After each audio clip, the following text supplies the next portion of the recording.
Hey guys, 29 Marine here with the first of hopefully many Semper Sundays. Today, to start out the series, I wanted to talk about the Battle of Belleau. If you don't know this battle, you need to research it because you're going to have to know a fair amount of it for boot camp. And then if you happen to get placed in the two regiments that fought there, then I can guarantee they'll make you know this stuff. So Belleau, the battle of it happened in 1918. The Marines had been sent to Europe to help hopefully fend off the Germans because the Germans were just kicking ass. They're very good at what they did. It happened in France. And literally Germany had just kicked the shit out of the Russians, and now they were focusing on hitting the West, the Allied forces over there, France, us, I believe England as well, and they were a force to be reckoned with, to say the least. The Germans had dug down in Belleau, which was like a place where people would go hunting. It was apparently pretty good for that sort of thing, and they just dug in quite well there. This battle is known for quite a few things. This is where the Marines earn the title Devil Dog. There's a few good quotes, such as the Marines were marching, what battalion? They were with 2-5, 2nd Battalion, 5th Marines. They were marching toward Belleau when French forces were retreating, and they asked the captain of the battalion they're like, "What are you doing? Why are you coming this way? It's basically death if you go that way. You guys need to retreat. You need to get out of here." And Captain Lloyd Williams of 2-5 retorted, "Retreat? Hell, we just got here." And they continued to march towards the edges of Belleau to get ready to attack it. And I mean, right there, that just kind of gives you the idea of what Marines are all about. They're not going to give up just because some people are scared or because the enemy seems too powerful. It's just not going to happen. I have all this written down here. I'm trying to find the notes. So basically, Belleau is obviously a forest, and the Germans were dug in right on the inside of it with machine guns and very well dug in fighting positions, all that sort of thing. And the Marines were outside that, and separating them from where their trenches were to the forest was a couple hundred yards of open field, of just wheat field. And the wheat he'd grown is about waist high for most guys. And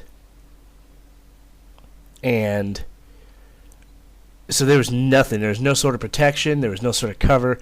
There was nothing when it came to trying to get into the woods. It was just a dead sprint across this open field, and hiding in that in the wheat field wasn't gonna do shit for you. The Marines attacked it quite a few times, trying to take the forest, or trying to at least get into the edge of the forest, and multiple times they were just cut down over and over and over. Hundreds and hundreds of Marines were killed. Let's see. So then on 1700, on the 6th of June, 1918, 3-5 and 3-6 started pushing forward. This was also where another famous quote from the Marine Corps happened. Was Gunnery Sergeant Dan Daly, who's received 2 Medals of Honor, one of very few Marines to actually do that.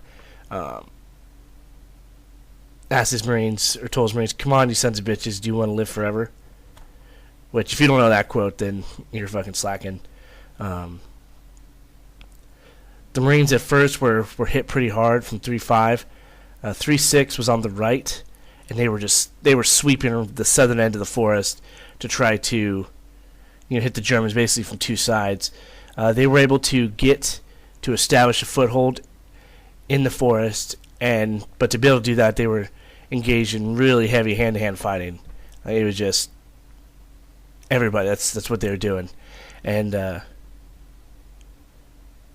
at that point, they had sustained some of the highest casualties that the Marine Corps ever had up until that point, when they had 31 officers and at least 1,056 men in that brigade were casualties.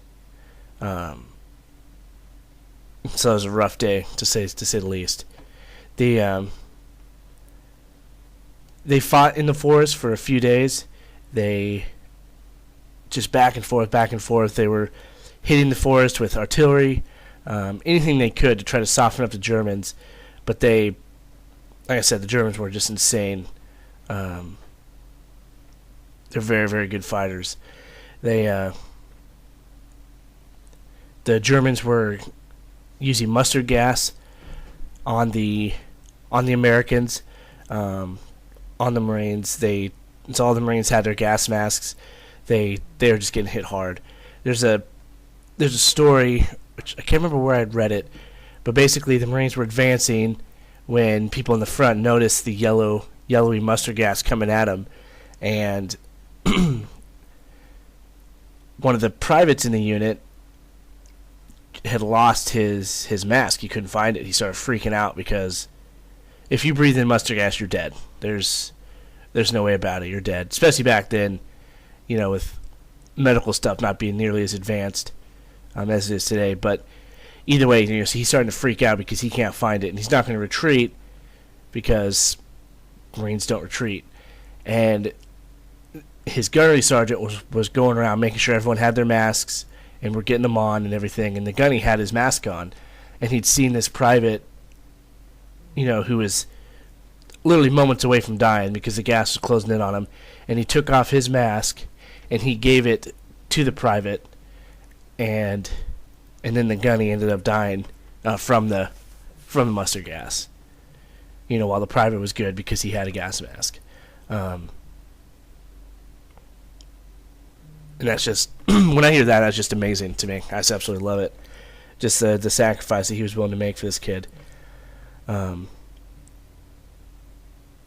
overall, the Marines were attacked, the woods were attacked by Marines a total of 6 times before they could finally completely get the Germans out of there.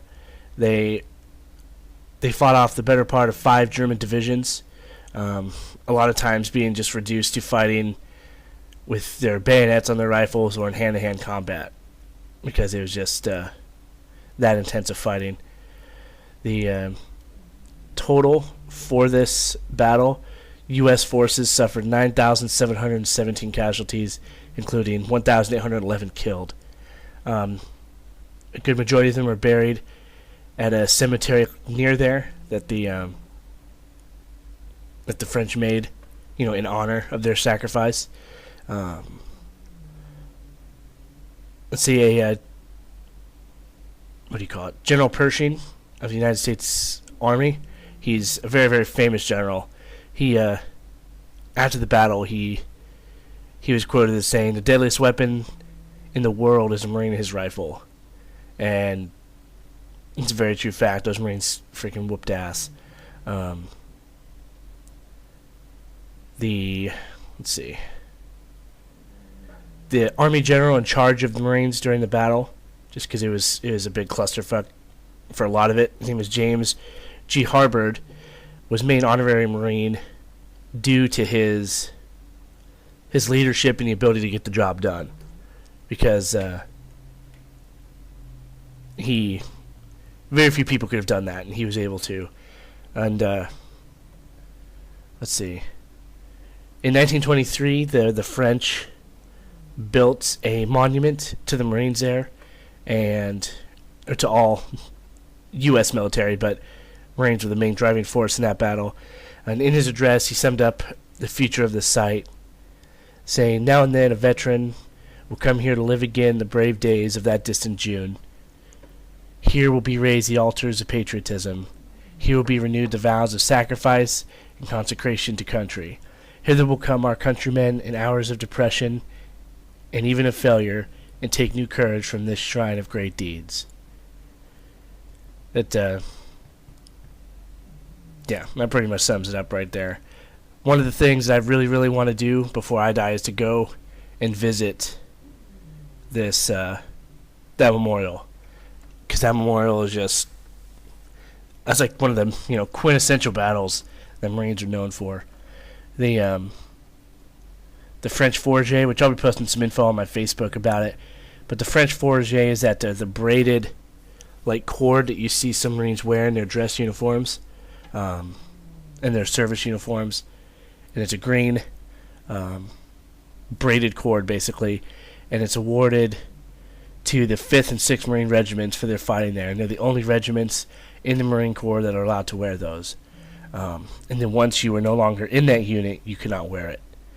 So it's for the Marines that are actively, unless I'm mistaken, it's for the Marines that are actively a part of that unit. And that's saying something, when a foreign country, military, whatever, grants you that sort of honor, that's definitely some mad respect for the people that fought there. Yeah, let's just hope this is some sort of, boost of motivation for you guys. Definitely take the time to research this sort of stuff. It's absolutely amazing what these guys have done. And yeah, I don't really think I need to say any more. You just definitely research this and learn about it, because as Marines, it's your history. This is what the guys before you have done. And so, to me, it's incredibly important that you know this stuff, that you're very well versed in it, and can be able to talk about it if someone asks you. But yeah, guys, hope you enjoyed this sort of thing. I'm going to be, doing more of these, hopefully on a weekly basis. School is ridiculous right now, so it's just a matter of being able to get the time. But as always, I appreciate you watching. If you have any questions or concerns, hit me up, and I will see you in the next one. Semper Fi.